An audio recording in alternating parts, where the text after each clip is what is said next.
వ్యక్తి గంగోత్రి టైంలో నేను చిన్నదాన్ని.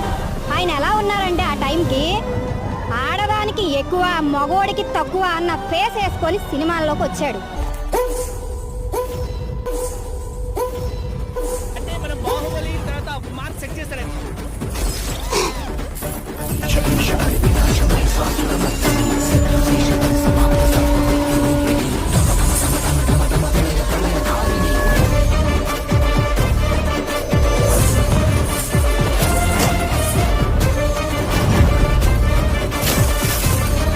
పుష్ప అంటే పేరు కాదు, పుష్ప అంటే బ్రాండ్.